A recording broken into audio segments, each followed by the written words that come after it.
Olunga vous dit grand merci d'avoir choisi cette plateforme pour partager l'actualité de la République démocratique du Congo. Bienvenue dans ce nouveau numéro. Merci de nous faire confiance de partout. Merci à tous ceux qui nous rejoignent depuis la République démocratique du Congo. Merci à vous tous qui continuez de nous faire confiance. Si vous êtes déjà en ligne pour suivre cette actualité, je vous souhaite le bienvenu dans ce nouveau numéro qui vous sera présenté par Samba Olunga comme d'habitude. Vous êtes en ligne, vous adorez cette émission, faites-moi le plaisir de partager déjà avec les voisins. Dites-nous en commentaire ce que vous en pensez. L'actualité est chaude, nous allons partager aujourd'hui avec vous. Bienvenue sur la fréquence des éclairés, bienvenue sur l'émission Debout Congolais. Osa déjà en ligne, s'est manifesté, partagé live au Yona voisin. Yebisa voisin que Samba Olunga a déjà en ligne pour partager Nabino Basango. Donc, merci na yo motobeti libaku malamu ya kokota na kati etando oyo. Je vous dis vraiment grand merci à vous et partagez déjà les lives d'émission, abonnez-vous et likez. Alors, actualité Nabiso et vous allez concentrer sur Nidi pendant que vous partagez. Actualité Nabiso et Zali rencontre Emmanuel Macron, Félix Tshisekedi. Cette rencontre à Paris. Ezali Naba mystère. Pourquoi Félix Tshisekedi fait des va-et-vient alors qu'il devait rentrer au pays? Félix Tshisekedi a qui les sous Kokutanana Emmanuel Macron. Et ça n'a pas tout bazar au boudé. Batubalobi en tout cas, ça en est de trop.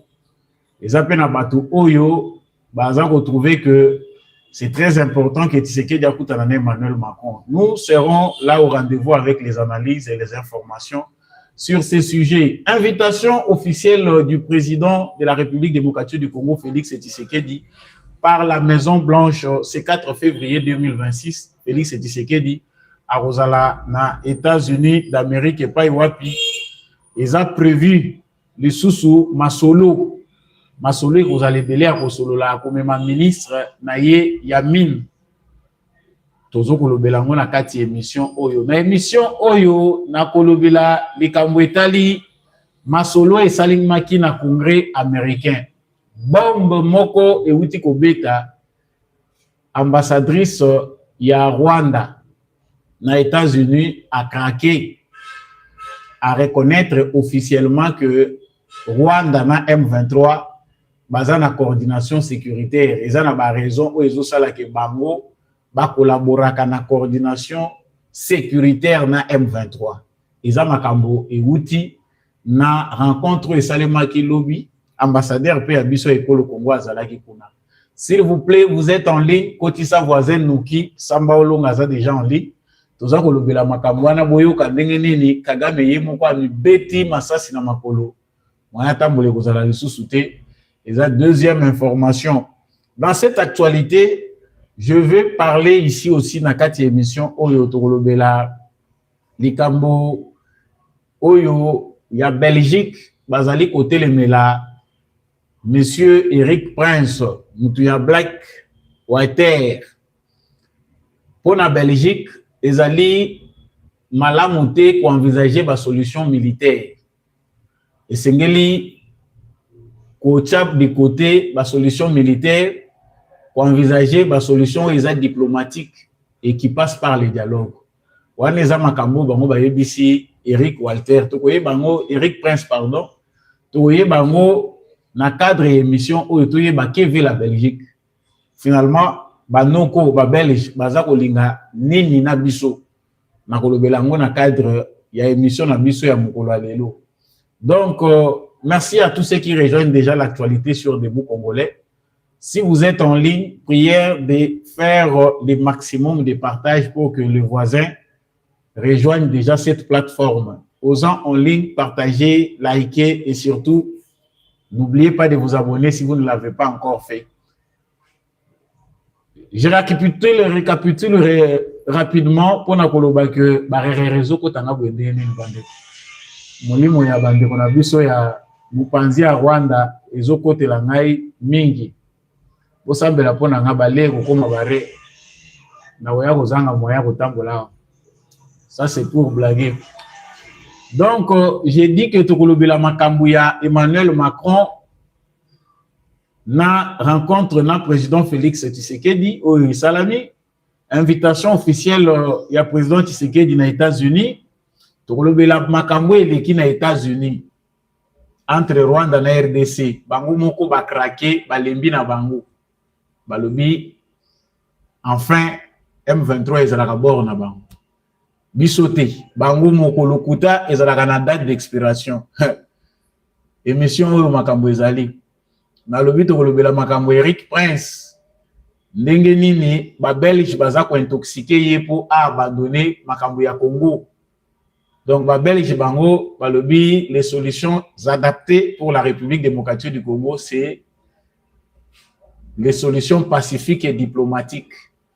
Bienvenue sur la plateforme des éclairés, bienvenue dans les plateaux de Samba Olonga. Je suis très heureux de vous savoir nombreux.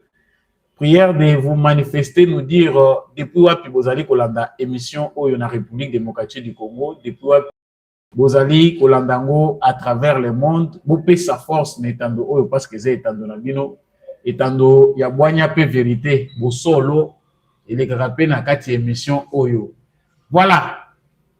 Na uti koloba wa que président Félix Tshisekedi appelle uti na Davos kuna na milulu awutaki oyo basololi pe makambo ya Congo biso nyonso tomoni yango que Félix Tshisekedi akendai ko solola ko beta lisolo ya makambo ya Congo. Merci na bandeko boza en ligne, faites-moi le plaisir de bien partager parce que na moni ebele ba matite. Alors kolongwa na Davos bamsuba lobio kolobaka Davos te lobaka Davos. Siko tango na koloba Davos o moni ezalaka lokola na anglais balobaka Davos ndenge nini yozoloba Davos. Pardon. Apprenez aussi à nous supporter ndenge kaka minoko ebeta maka biso tozana ba dialecte na biso tosangisi na ba na kati na ba anglais c'est Davos. Bon, tango koloba en anglais ekomi soki Davos anglophone koloba ni.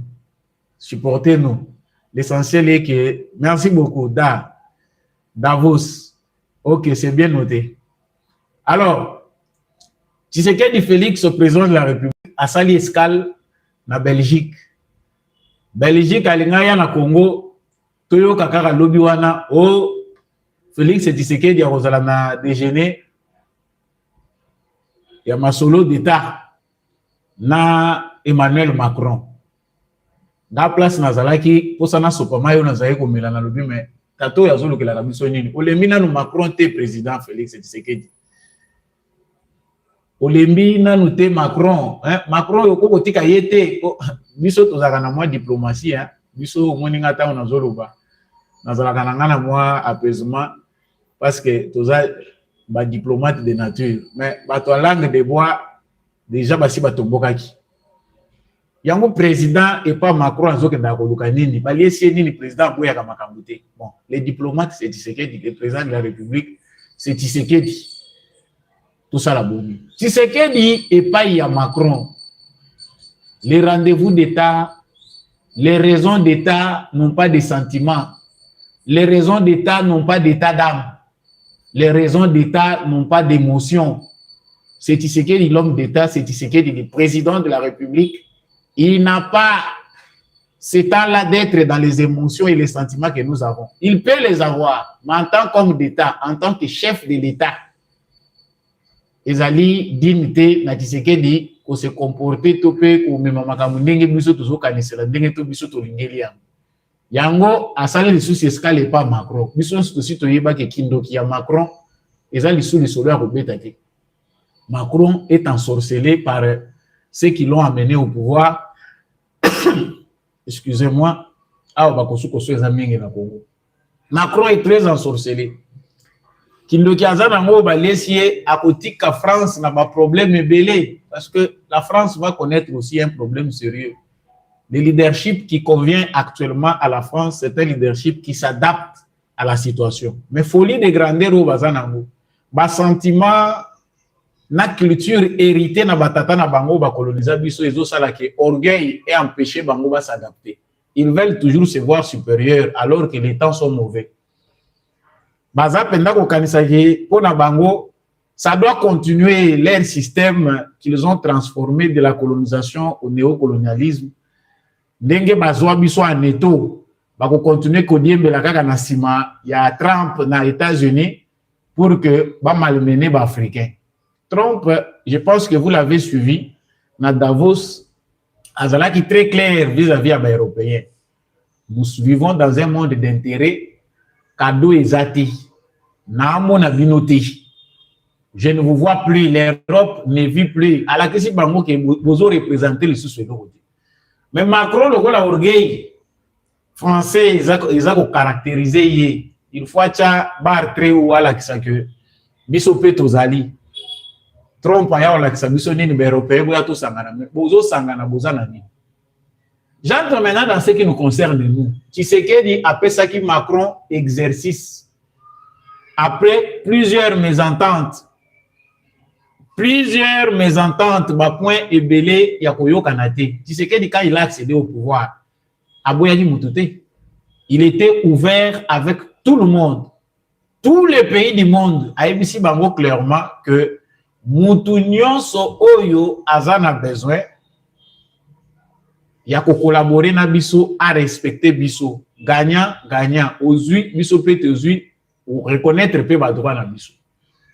Je pense que Belé ba mona kango logo la illusion, il est en train de vendre du vent et lo moko ya malongé ko salemati.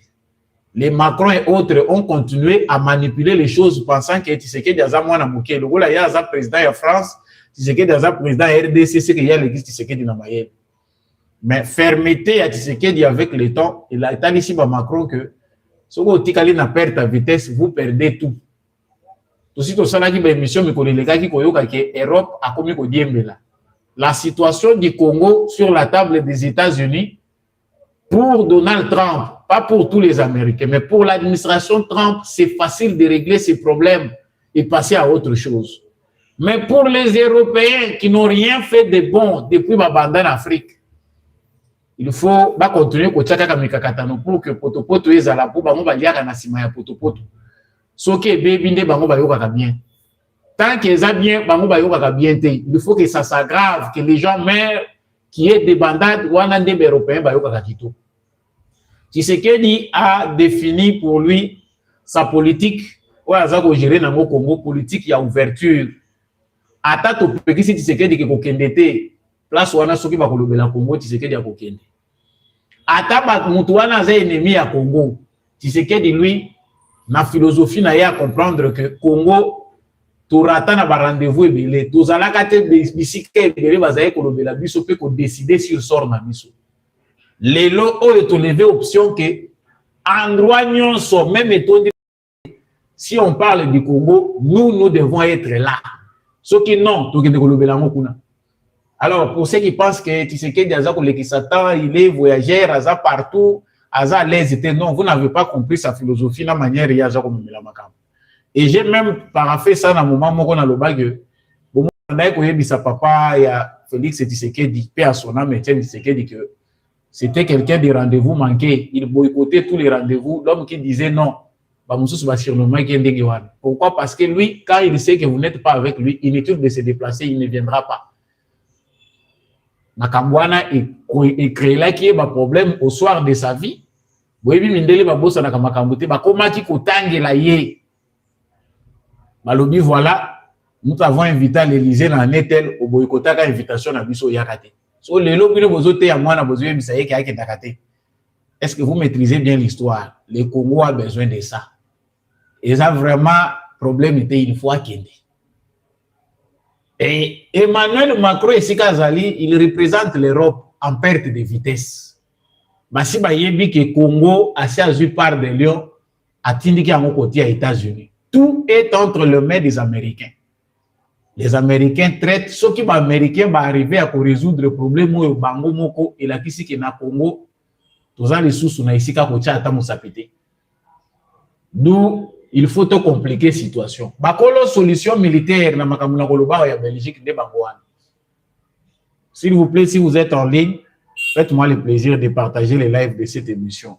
Et surtout, de ne pas faire comme les Rwandais, de nous signaler. Il faut liker et partager. Zana bato baza mitema mabe, bazo mona que vérité, tout fakango. Bon, yo ato et tout fait vérité. Vérité, c'est la vérité. Faites le maximum de partage. Merci à ceux qui le font. Donc, eloko ya liboso yango wana, le président Félix Tshisekedi ake koluka kuna. France basi balakisaki que makambo ebele o ezoleka na est ya Congo, s'ils ont encore besoin de leurs intérêts, ceux qui bazana besoin ya d'intérêt na bango na Congo. Tshisekedi va s'adapter à la situation d'Ingrid Tshisekedi à l'ingédi yango. Vous avez besoin des intérêts au Congo, vous passez derrière le Rwanda. Macron a perdu beaucoup de temps. 5 ans où Macron a l'inagi à la Kisana Tshisekedi que yo zane lo ko changer wati. Macron munoko kilo pona koloba ke Rwanda zo violer territoire de la République démocratique du Congo. Macron ne le disait pas. Mais Tomenieti Nasuka, il a fini par le dire na forcing. Ayako tuna Congo aboya koloba.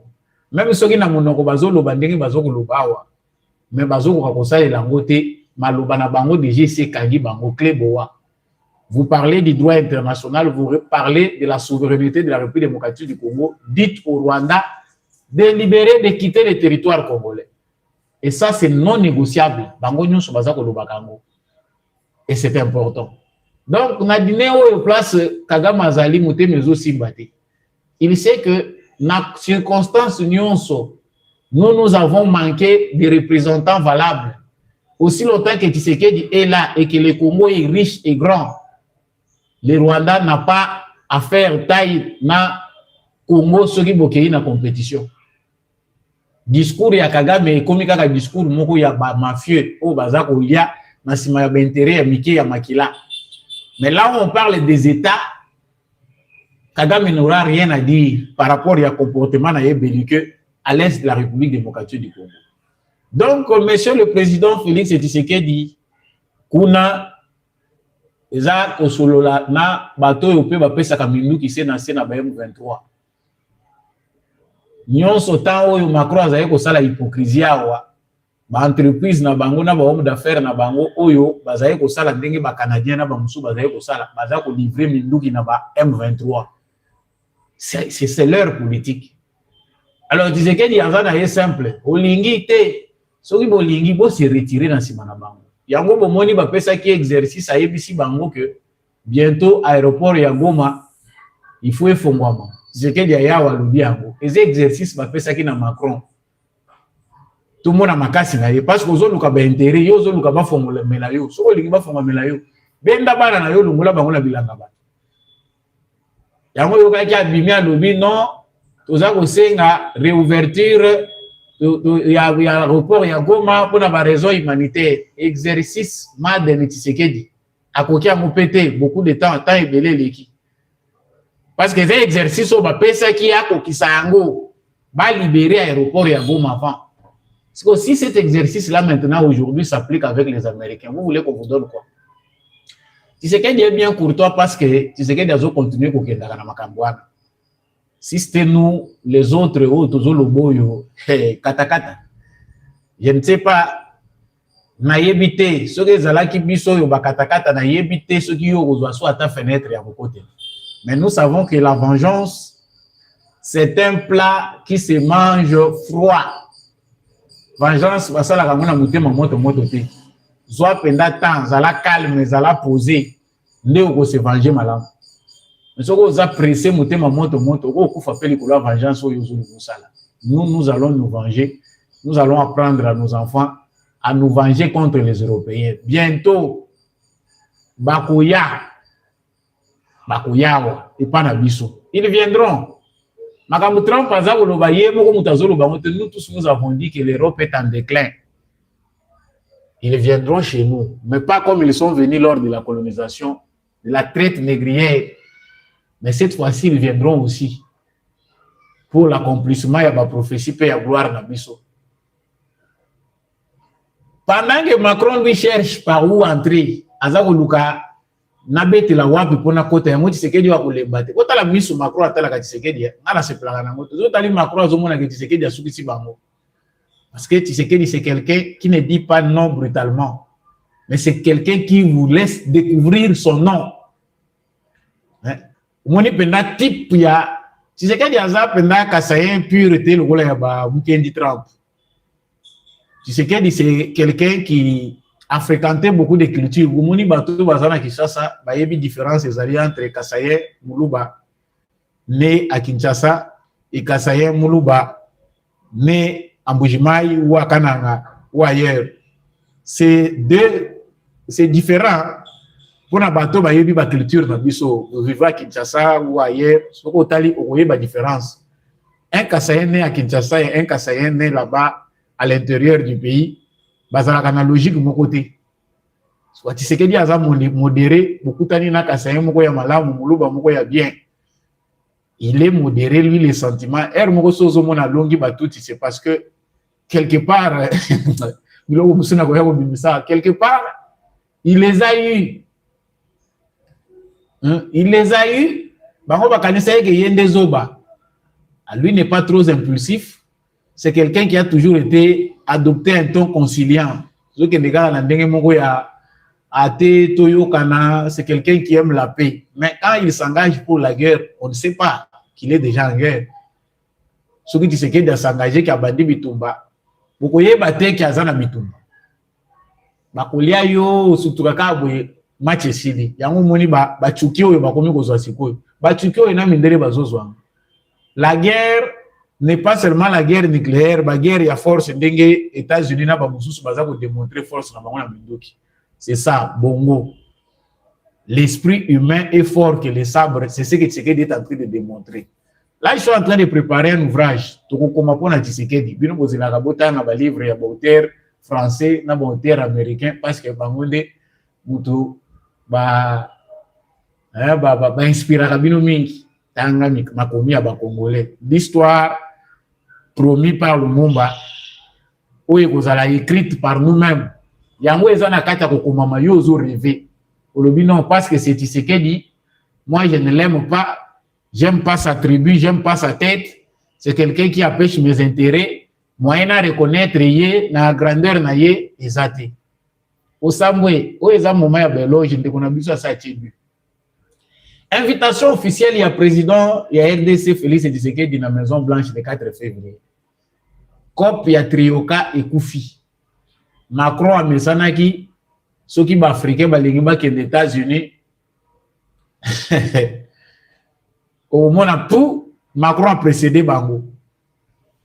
Macron va précéder d'abord les Africains. Au moins même le moment à Biden, c'est tout le temps qu'on nous a fait perdre ici. La politique d'Emmanuel Macron. Ce qui a moni que Bouyo Lingo Québécois y a anticipé. C'est-à-dire en réalité politique, il y a colonisation, on a européen, donc tout passe par la colonie. Ce qui est le Congo, ils ont dit, à ta président Nabiso accueilli les États-Unis. Il faut aller en Europe pour les Européens décider. C'est là où il y a rupture entre les Européens et Donald Trump. Moi, je vois les intérêts des États-Unis. Asali na ye arraché marché munene Tshisekedi yeli a moni que c'est important. Awa baza ko benga Tshisekedi le 4 février, il sera là avec son ministre des Mines, Monsieur Watum. Bakozala kuna. Les Américains évaluent ce qu'ils doivent avoir. Ils ont propre business. Aujourd'hui, bisopé aujourd'hui, yozo lukanini, bisopé tozo lukanini. Cadeau ezati. Tout suite aujourd'hui taming ya koloma makambo le 4 février, Tshisekedi tête à tête na bango, les minéraux stratégiques. Bisopé banda to botami minéraux ango to bénéficier na ngoti. Yo awa tala liste mikanda yo wanozo koma Tshisekedi est en train de brader nos minéraux et il est en train de donner que Tshisekedi donne tout parce que nous ne voyons rien. Depuis Tio Boti Mande Febele le Rolanga et Komi Pembe Nyon Sosu qui monte Komi Pembe. tout le monde a une place au bénéficiaire qui n'a pas. Tout le monde a une place où élever voité. Ah, au commun Makasi, il faut moniter ce qui est dans la tête du Congo et qu'on parle de démocratie.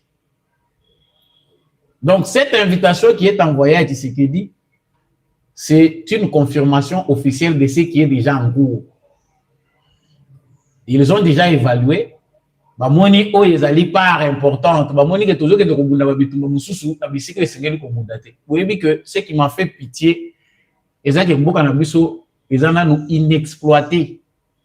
Et c'est là où se trouvent les dangers. Ils ont compris que ba site oyo il y a ba mine oyo eza identifié, ezaka oyo eza certifié wana. Ba yebi que na Kasai il y a diamant ici, il y a ceci. Nakatanga, bangonde roi ya cuivre, ezalaka na Katanga.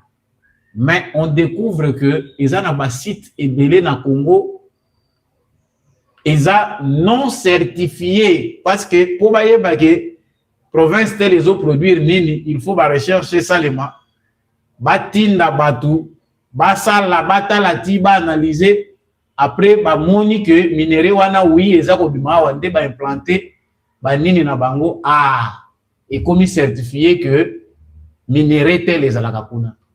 Or, cette logique-là pour la RDC, c'est une logique qui fera que ils nous ont pillés pendant plus d'un siècle. Mais ils n'ont pas encore compris le mystère qui se cache au Congo. Minerai à Congo aussi la gâte. Ah, on va découvrir cuivre. Dans ma province, c'est comme ils sont qui 6. On va découvrir le sous-cuivre. Donc, cuivre ezal kaka particularité ya Katanga te. Cuivre ezal na Congo central, cuivre ezal na Kasai. Cuivre ezal même na Bandundoa. Des provinces reconnues pour être plus pauvres, bazali ko découvrir que ezal na potentiel ya ba minerai ya likolo. Et c'est là où Trump demande na ba service na bango. Où étiez-vous pendant tout ce temps? Biloko nyonso mboko bomona kamoto bomona kamoto. C'est très grave. Il y a des Européens qui ont déjà que c'est fini. Ce qui est pour l'Amérique, Congo. Toujours irresponsabilité dans Bango, vous allez me permettre. Et pour permettre Bango. Tant que vous minerai, Amérique a découvert l'uranium. Na mine ya Shinkolobwe oyo ba beta beto likolo me muibi ezo continuer na mipanzi. C'est l'erreur européenne, c'est la bêtise belge qui a fait qu'ils ont perdu le contrôle du Congo. Ti lelo batikala kaka o ba coloniser Congo ya tidingi chinu. Déforme mais na fond mboka wana basi ba botola bangwango. Tshisekedi a beaucoup d'informations et beaucoup de choses à dire avec les Américains. Il y a longtemps que la souveraineté. Il faut sauver le Congo. Ce qui a été découvert au Congo, un scandale géologique fera que Tshisekedi va gérer le Congo au temps voulu. Je sais que c'est énervant, mais mieux vaut qu'on donne l'information. Dans une époque, pour notre bien, nous devons savoir ce qu'on découvre et les saluts qui accompagnent cette découverte et la politique de Tshisekedi, c'est pour notre intérêt. Moi, je suis jeune, je n'ai pas un salaire du gouvernement, de la part du gouvernement congolais. Je ne raconte pas des bêtises pour se payer n'importe qui.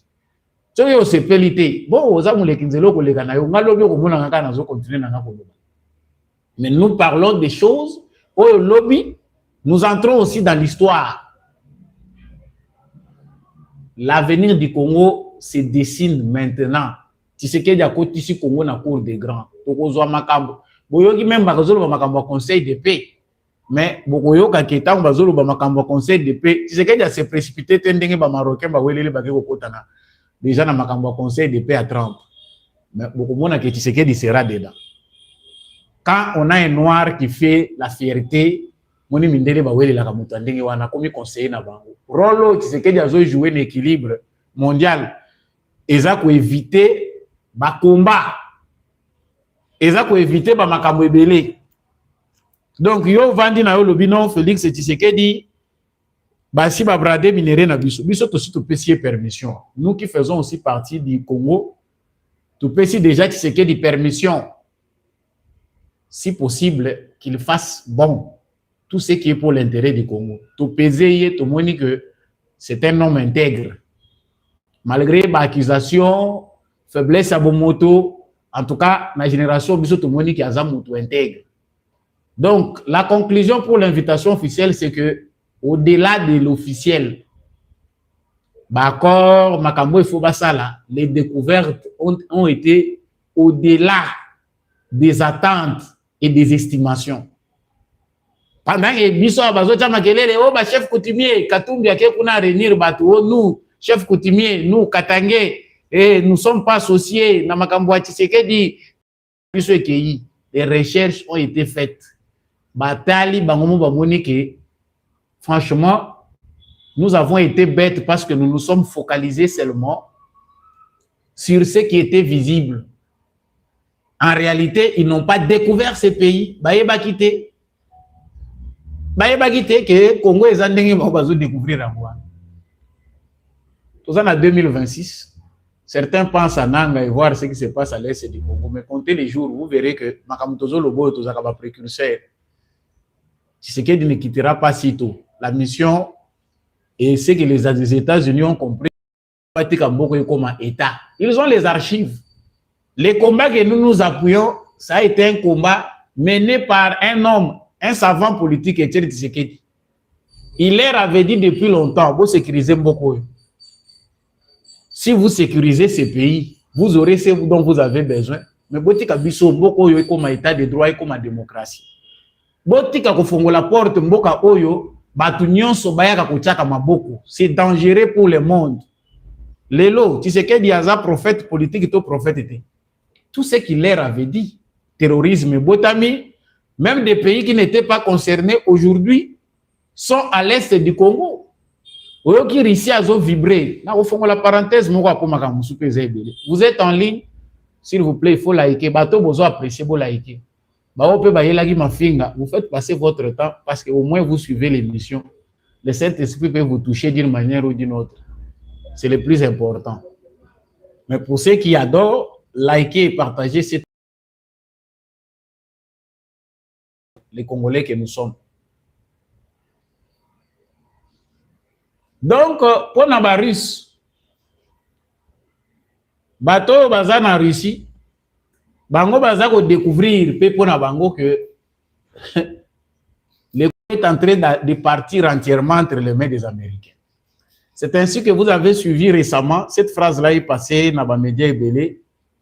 Le ministre des Affaires étrangères russe a le but que la solution au Congo, il faut y aller dans le temps. Et que ça m'a brutalement dit. Ça doit passer dans le temps parce que Tshisekedi et Nani Congo, il ne faut pas brutaliser ma camp. Il faut les négocier. Il ne s'agit pas en réalité du Congo et du Rwanda. Il s'agit des intérêts des puissants. C'est qu'il faut s'accorder bango nyonso. Donc, Amérique yemoko aya kosilisati. Et là, j'ouvre une parenthèse, c'est ce qui fait un peu dormir cet aventurier ou ces criminels de Kagame qui pensent que c'est un volcan. Donc, il n'y a pas ça l'analyse à comprendre que les Kambouya Congo et les Kambou ba puissance nyonso balingaka ba s'accorder. Et moi, je dois, à ce stade, na créer tant mort, na bandaka ko benda makambo à longueur, pour ceux qui na bendi à longueur. Comme ça, tout profiter na makambo nyonso. Et voilà. Bandeko basa basosola makambo yo, tout ça ta lisusu na Tshisekedi te, tout ça ta na keso te, tout aussi ton mata niveau. Tout comme très loin. Kagame pour lui, ba russe, na ba américain, na ba chinois, il faut ba ya ko bunda bitumbe pa na biso. Et comme la guerre de 100 ans. Et Tshisekedi dans sa sagesse a compris que ceux qui toquent la logique à Kagame, biso nde ba kolombo ka toko perdre. Allons lentement. To mekana nous ko pousser bango ba longola nanu, moi eloko na bango ya salité ba tia na région. To exposer bango na théorie ba utiliser qui pratique na bango ba utiliser qui derrière Kagame. Ba lemba Kagame ba tia mupanzi. Comme ça sikoyo to beta na bango, nous pouvons profiter. Parce qu'il faut savoir que tous ceux qui banalisent l'équipe, mais ceux qui comprennent la réalité à Congo, Moutou est capacité. Moutou est capacité, c'est facilité. Il faut être sage pour beaucoup gérer un peu les Congolais, à quelque chose. Nous sommes en proie aux forces du mal, na ba puissance au balingi bisote me balingi ka minéré na biso. Alors, pendant que tout ça est en train de se dessiner, pendant que baza ko bongisela Kagame Serkei Bakunde bebe bazo kende na ye kuna na États-Unis ba réunion zambilinga mbilinga. Ceux qui ont compris et ceux qui n'ont pas compris. Na Sénat américain, na Congrès américain, il y a une majorité, il y a bateau, bah, sosoli penda que il faut se débarrasser de cette mauvaise politique qu'ils ont encadrée, engendrée depuis longtemps dans l'Est du Congo. Et puis passer à autre chose. Il y a aussi des statu quo, batuyaka ya statu quo ndenge na lobaka. Oyo batingami pona bango que il faut qu'on garde la ligne jusqu'à ce que Trump quitte le pouvoir. Et ce sont ces gens-là qui en tête Kagame. Boyo kilobi bakema solo. Babengi saki ambassadrice na biso ya République démocratique du Congo na États-Unis. Babengi si ambassadrice ya Rwanda. Ba se retrouver kuna na masolo wana. Mais na cadre ya masolo batu ba présenter situation compte rendu ya makambo ndenge ezali depuis signature ya accord de paix. Mais quand vient le tour du Rwanda, parce que nous, la RDC, nos arguments ne sont plus des arguments oyo moutako contestés sur le plan international. Ce qui a cloué Kagame, c'est que les arguments de la République démocratique du Congo ne sont plus discutables. Bato, bazako linga koluka ba midi à 14h, ce sont des gens qui savent que leurs intérêts ne sont pas dans le respect de la souveraineté de la RDC. Mais bato, baza accroché na droit international. Accroché dans le principe où ils ont régir la nation, l'État, il que Congo a raison. Mais Rwanda, banda, agression et bandi makate qui bazana M23. Kagame a toujours nié que yé azalaka na M23 te bazoko sati jusqu'à un moment non de mesures de défense. Ozalaka wapi, à mon information, naza atana mutu moko te na Congo, je ne connais pas. Bon, oyebiti. Ambassadrice na bango lobby azako koti sa phrase oyo il faut biso sto comme sango phrase oyo tokotambwisa na ba officier nyonso ya mokili mobile parce que tant soke leki ngana na yebisa kabino ki ngana linga kolalisa bato pongite tant soke leki nous devons savoir nous prendre en charge. Ça doit être plus que ce que les Ouazalendo font. Ça il faut mettre ça en tête que les temps nous devons nous aussi regarder les temps. Ça fait longtemps que les gens meurent et chaque jour les gens meurent. Quand on totalise plus de 20 millions de vies où ils ont perdu, on ne peut pas nous laisser le temps autant que Kobonga. Non. Ambassadrice à Rwanda, que nous collaborons avec la FCM 23 en matière de coordination de la sécurité. Je l'ai dit clairement afin d'instaurer la confiance par la transparence. Basi baye baki ki bazana argumenti. États-Unis yemoko akondana ki bango lors ya prise ya Uvira. Aboyeza kabino ke Tshisekedi azana ba piège stratégique bonimaki. Ils ont pris Uvira awa. Boyebi ndenge bato koloba balobaka. Tshisekedi omoni soka zoko kate, omoni ale mboka boete il faut ko bunda. Soko zo bunda na sage ko welela ka ko chanter victoire te. Soko zo bunda na muto azana sagesse ko welela ka ko chanter victoire te.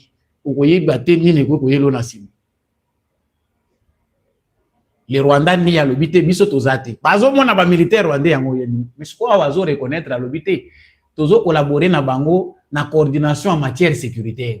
Ah bon? Scandale. Scandale parce que les Rwandais reconnaissent. Ça remet en cause la rhétorique na bango argumentaire na bango de base. Bon, vous, aujourd'hui, vous collaborez avec les M23. C'est là où nous posons la question à notre gouvernement. Ambassadrice na biso na États-Unis à Yoki Makabouana. La défense ya Rwanda devant ba représentant na Congrès américain, aza ko reconnaître que ba collaboraka, baza na coordination sécuritaire na M23. Mais je ne sais pas si la justice est encore de ce monde. Ça, c'est un argument qui devait nous révolter. Il faut révolter Bisso. Notre diplomatie doit changer à partir de ce moment.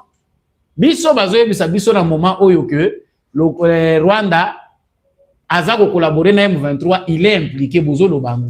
Mais pendant ce temps, on parle encore dans cette réunion de FDLR. La RDC est obligée de les neutraliser. Si le Rwanda a obligé de neutraliser M23, Bissondet a obligé de neutraliser le FDLR. Donc, les M23, le Bazaban, on a dit ici récemment que ce sont des Rwandais. Quand on dit que ce sont les Rwandais, Bazaba Congolais, il faut organiser un dialogue. Est-ce que Fridolin Ambongo, là où il est dans son bureau, il peut maintenant écouter ce qui est dit là-bas? Et puis nous dire si quoi le dialogue inclusif, dialogue national inclusif, dirigé par Batumoko Netre, le Bango. J'ai mal à la tête, hein. Moi, na Babilo Boyomoni actualité congolaise, nous qui suivons au quotidien, je me sens révolté. J'ai dit Congolais, tous un peuple moko, tous salama poto supporter insupportable. Ça c'est au-delà de la lâcheté. Laxisme ya boyenga na yebite na monate na yebite peuple ni na tolérer. Est-ce que c'est à nous maintenant qu'on impose maintenant tout qu'on neutraliser le FDLR? Pendant ce temps, les M23, non. Ils vont partir. Et le M23 et l'armée rwandaise. Shindikija. Qu'on ne nous perde pas le temps. Moussous Avandi Kuna. Il y a un sénateur qui a donné aussi, il y a participé, il y a information. Beaucoup ce qui ressemble à la macacité. Représentant américain, on a eu boyebi Congo ici tambola mingi. Monsieur Ronnie Jackson, il a souligné lobby l'intégration des combattants du M23 au sein des forces de sécurité congolaises constitue une étape incontournable pour avancer vers une paix durable en RDC. Heureusement que quand on a eu Auguste Assemblée, on a pas contredire. Mais c'était quand bango na bango kuna tu es bien que ça copalar bino boliaka na sima Kagame, mais l'actualité n'est pas dans ça. Ce que tu es bien moni biso to sala ka moyibi ya salité moni bato ba organiser tellement corruption na moyibi na bango que oko komona ina veste wana na cravate ozo kanisa que c'est mutu malunga njoka pe fakwa ya munene moyibi mususu. So ya biso eza moyibi moko ya bosenzi, on dirait ba miyibi o ba yiba kama papa na ba porta batu na ba bilamba na basinga. Jaro moyibi na biso etikaliao. Donc ce sénateur lui pense qu'il y a encore une porte laissée ouverte par nous pour prendre les Rwandais, les intégrer dans l'armée congolaise, les intégrer dans les institutions. C'est bien. Oyo lingo sala muninga te ko sala basala yote ko sala muninga te bino bokende ko négocier soki na banani babenga ka bango wana bocha bango na ba institution. Ceux qui sont rebelles à votre état là bon négocier na bango boko tisa bango na kata ba institution.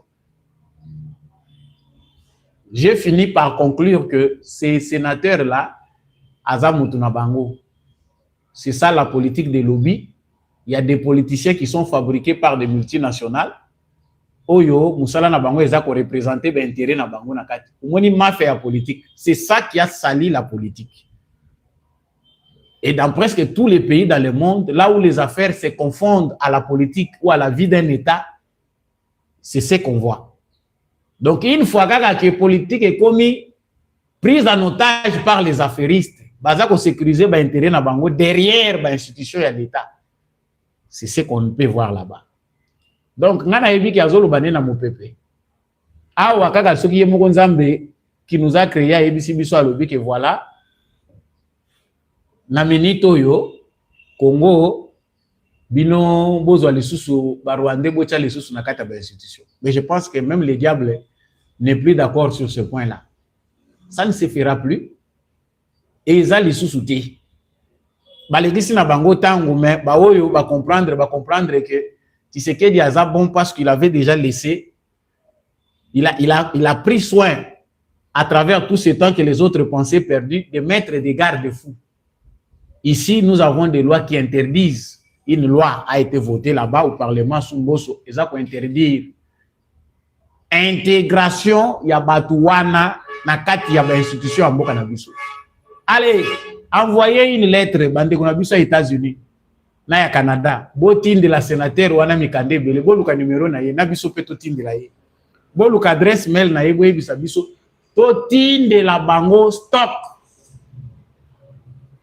Ya ba Mikanda to ebisa bango lokola bino bolingi makila. Eza su ya Congo tende kokule. Le Congo, ce n'est pas votre colonie. Oyo bino moko banda ko sala bolali bolamuki ou décider au sala oyo lingi. Il y a encore une autre information qui n'est pas vérifiée mais qui est vraie. Pourquoi l'arrestation de Paul Kagame traîne? Ça complète ce que je viens de dire. Si vous êtes en ligne, ne quittez pas sans liker. Je sais que j'ai pris beaucoup de temps, contrairement à l'habitude, mais ne quittez pas sans liker. Les informations sont bonnes aujourd'hui. Ça révolte, ça rassure et surtout ça nous fixe. Yangoninga la lingaka. Ba Belge, ba noko. Bazako conseiller Eric Prince que atika makambo bitumba na est ya Congo. Parce que la solution n'est pas militaire. Et ça, la magindengeni, moi, les soleils, ça bien pour tout se fixer. Eric Prince, Azako n'a pas contact naie na affaires étrangères ya Belgique, Azali n'a pas contact naie na Europe, ba bengi saki na événement moko esalmaki kuna na Europe na Belgique. Et lors de cet événement-là, lui aussi curieux, parce que moi, les Américains, ils ont des informations. Ce n'est pas comme nous, nous agissons comme des moutons. Ils sont très bien informés, ils aiment bien l'information. Et la bonne information. Alors qu'il y a une opinion, il y a une Belge par rapport à Makamozo, les Ghana Est et à Congo. Alors, ce n'était pas Maxime Prévost, le ministre des Affaires étrangères belge, mais il y a qui bateau, yo, batindama qui va déléguer, na bango, batindaki. Alors, qu'est-ce qu'ils lui disent? Bah, non, non, non, non, non, non, yo, pour que vous coopérez dans l'Est ya Congo. Ça ne sert à rien, ya de coopérer dans l'Est ya Congo, aux abats militaires, la solution, ça va encore aggraver les choses. La solution n'est pas militaire, il faut que mais Est ya Congo, non. Parce que la solution ne doit pas être militaire, elle est concertée. C'est une solution concertée. Et la solution, vous n'allez jamais n'avoir arme. Tout de suite, au solo là, qui a un américain. Alors, le roi Bissot fait tous un service à renseignement. Les bruits, ça entre ici. Du bruit.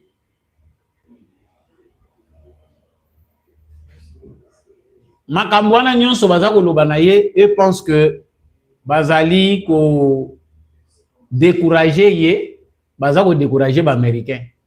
Or les choses sont déjà très loin. Pour politique ezaka na bakolo nango.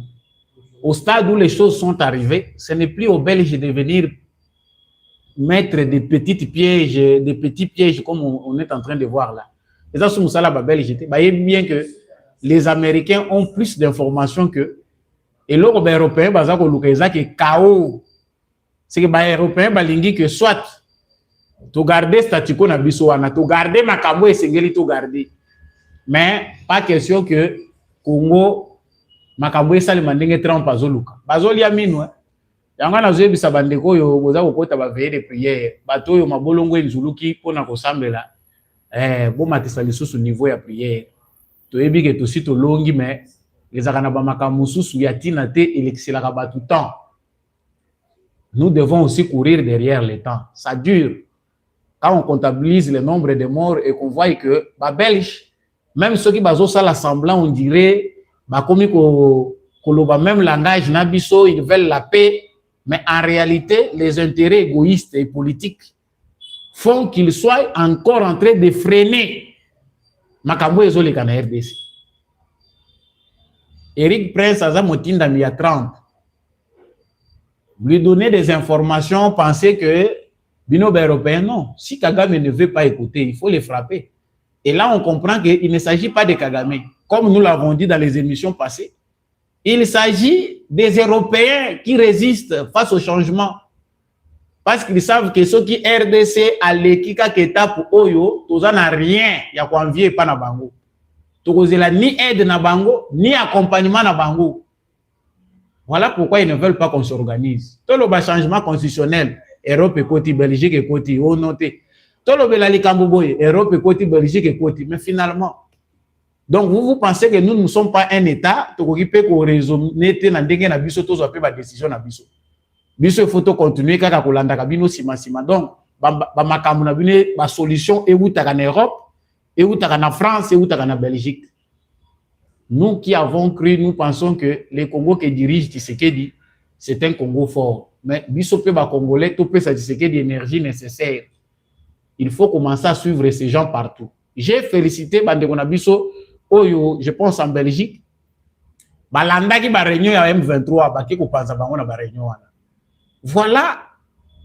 Voilà ce dont nous devons être capables. Voilà pourquoi nous devons amener les choses mettre la barre très haut. C'est que Batoa va comprendre que maturité est commise. Match c'est Sili. On a bateau bazo mona liboso bien clair. On a bateau yo bazana misu ya komona te des incirconcis de cœur comme je les appelle là parce qu'ils ne verront pas. Ti mukolo mabe ekwe la bango na mutu ba komona kate parce que basala mate ko ba mona makabuli boso na bango. Et ils sont tellement aveuglés par les gains injustes que moi ba mona makamu clair ezati. Alors nous qui voyons toza ko partager ndambu ya grâce na bato pe bazali fait pour comprendre que c'est le moment, c'est le temps du Congo. Balinga te et c'est bêti. Nous sommes comme la champagne. Nous avons pour satisfaire qui que ce soit. Je sais que nous souffrons. Mais balinga te, les Congo de Kimbangu, de Lumumba, de Tien Tshisekedi, le Congo qui dirige Tshisekedi est déjà délivré. Balinga te. Et je vais finir ici par vous démontrer bien le Romoko. Batuazo kanisa que Tshisekedi azazoba face à l'Américain. Non, c'est faux. Tshisekedi a bien imposé une politique en République démocratique du Congo, une politique d'ouverture.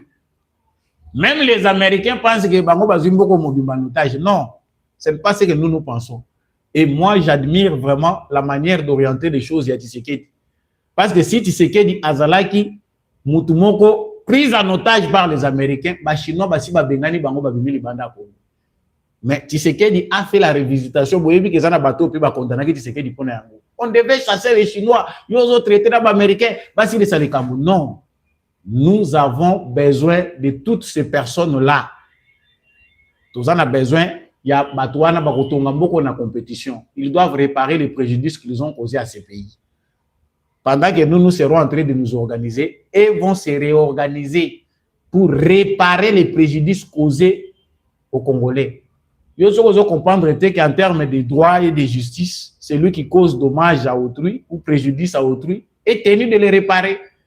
Tshisekedi est là pour la réparation des préjudices qu'a causé la communauté internationale à la République démocratique du Congo. Que vous se pelanangote au monate makamulazo le beza vrai toté mais yango wana liboso toza ko kenda soko tali malamu Tshisekedi tous les intérêts à Congo à cadre yango bato bakufi pona ba mine bakufi pona ba nini coopération na biso eza ouverte. Vous prenez quoi, vous nous donnez quoi. Et c'est pour la première fois que nous voyons que les choses sont négociées tozo ko mona tozo sa ilango débat. Uta Léopoldé, basi ba négocier yo zomona clairement na ba clause union son na ba détail. Tshisekedi les met à la place publique pour que tous les Congolais participent. Mais ba senzi nde bazo ko participer pour ba mbrouiller biso. Émission et comme na suka bande ko na ngai ou apprécier, liker kobimambango te, liker, partager na voisin. Totika moyibi, totika kindoki. Soki nazaki na makasi ya ko créer ministère, nde na créer ministère ya combat spirituel contre les vols et les détournements. Et la haine qui fait que tout kende liboso te. Voilà biloko toyi ko s'organiser na kati ya wasoki tolongoli bambuma oya mabe. Les pasteurs nous délivrent, nous, des pauvres citoyens. Soka monyo na mandefu ebele a monyo na suki oza na ba mauvais esprit. Mais comment vous mettez les mains sur les politiciens mais le vol ne disparaît pas? c'est des ministères. Si on avait vraiment de vrais ministères, c'est sur quoi on devait se baser pour que Mboka ait changé. Ah voilà. Je ne condamne pas tous les pasteurs, mais faites ça dans vos églises, vous comprendrez que Bogosunga Congo est indépendant les Bosso. Émission et Komina Souka, merci à vous tous qui nous avez suivis depuis la République démocratique du Congo. Vos alliés Belé à Rolanda Bisso à travers le monde. Vous appréciez les analyses, les informations données par Samba Olonga. Yanga Mouté Zalaka que éclairage est à la YouTube. Likez, partagez, abonnez-vous si vous ne l'avez pas encore fait. Naïbisa Kibino que abonnement payant Ezali. $1, $10, 5, ti kuna likolo. Au commis membre permanent à l'émission de Beau Congolais, on a ma proposition au Bandakoye Langa et au Bandouzala bien analysé. Voilà ce qu'il faut faire pour aider l'émission à aller de l'avant. Matondo Namona Mboka Maurice Kikangala depuis l'Irlande. Merci à l'homme de la vérité des urnes, Jean-Louis Timbalanga. Merci à maman Lisette Mombendou, maman Bill Bilonda, papa Paulin Tika, monsieur le maire Boniface Mpunga. Matondo na bandeko nyonso bozolanda biso na Suisse, na Canada, na États-Unis, Bukavu, Goma. Vous êtes à Kolwezi, Mbujimai, Kananga, Mweneditu, Lubefu, na Sankuru, bozana Nganda Njika, Mbandaka, Bokunguikela, Blozi na Congo Central, bozali na Mwanda, bozana Tchela, Kasangulu, vous êtes à Kinshasa, vous êtes dans les Bandundu à Kikwit, bozali partout na Kayemba. Atana tangi te oza na Kisangani oza wapi toza ba Congolais toza ensemble prochainement yo pe na kotanga yo émission eza pona bino tokutani prochainement na mususu.